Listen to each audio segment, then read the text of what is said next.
Joining me now, Peter Bedford, the Conservative MP for Mid Leicestershire. He wrote to the Attorney General calling for the sentences of these two children to be looked at. Good afternoon to you. I just want to start by asking you your reaction to Susan there.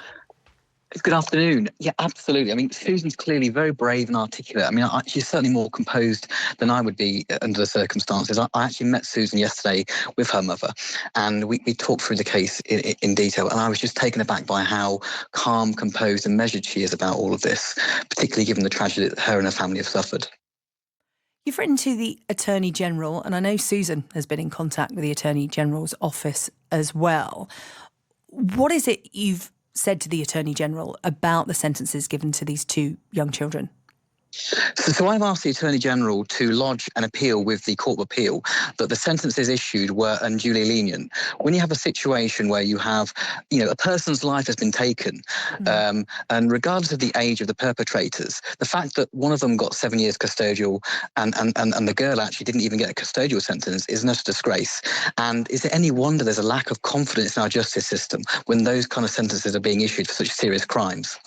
Well, the judge was sort of bound by the parameters of what he could sentence those children to. And Susan did make that point. If the Attorney General and the Solicitor General agree a sentence appears unduly lenient, they can ask the Court of Appeal to review that sentence. And that is the hope. What about the age of the children involved? 12 and 14 at the time of the attack. Absolutely, and that's something that Susan and I were chatting about yesterday. So one of Susan's causes in her campaign is to ensure that there's greater parental responsibility amongst parents for their children.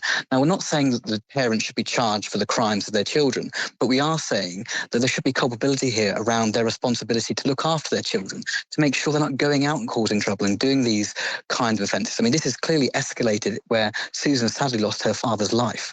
So we need to make sure as a society, parents take greater responsibility of their children.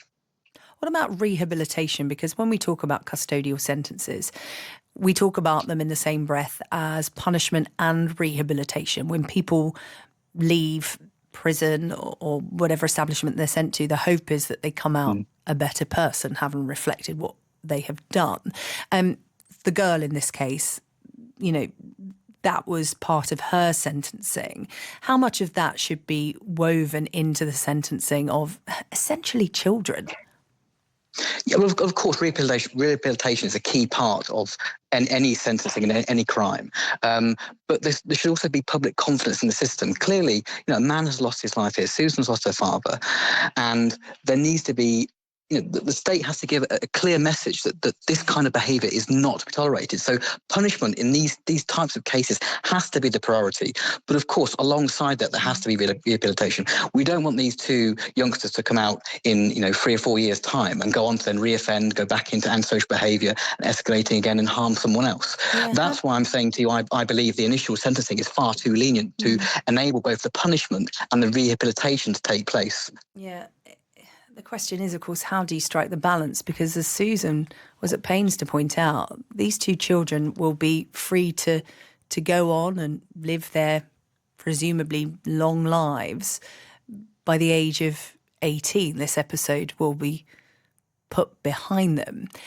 How do you balance the punishment and the rehabilitation? What is it you think would be proportionate for children of that age? And like I said, when we talk about teenagers carrying out crimes, you tend to think of, 17, 18-year-olds. But again, when they carried out this crime, they were 12 and 14. Yeah, I mean, people, even young people that age, know that the difference between right and wrong. And it's quite clearly the case. I mean, Susan and I discussed this yesterday. If these youngsters can do an adult crime, murder, take someone's life, then they should be doing the adult time. They should be serving a far longer sentence as punishment for their actions. And also, as you mentioned, to ensure they have the right rehabilitation. So when they do eventually are released back into the community, they won't go on to reoffend. Are we confident that the prison system has the capability to rehabilitate? Because we know we know that the prison system in this country is broken, and we know that the government are at the point where they are releasing people early and also at the point where they are asking for lesser sentences to be given out. Obviously, this is the most serious of crimes, manslaughter, but that's the situation we're in at the moment. So just how realistic is this prospect? Well, so there should always be enough prison places for the crimes that are committed. So if that involves building more prison places, then so be it. And as you say, this is one of the most serious of crimes that you can commit. So therefore, this should always result in a custodial sentence. We understand that the Attorney General's office has received several requests to review the sentences given to the pair, who of course can't be named because of their young age. Are you getting any indication from the Ministry of Justice as to what happens next? Are they sympathetic to what you and Susan Kohli are saying? So I've written, so have a number of Leicestershire MPs. We're still awaiting a response from the Attorney General's office in terms of their next steps. Clearly, they're reviewing our correspondence. They're looking at the case. They're looking at what their next steps are. There are 28 days between the sentencing and the decision to lodge that appeal. So I'm keeping up the pressure on the Attorney General's office. I've written to them.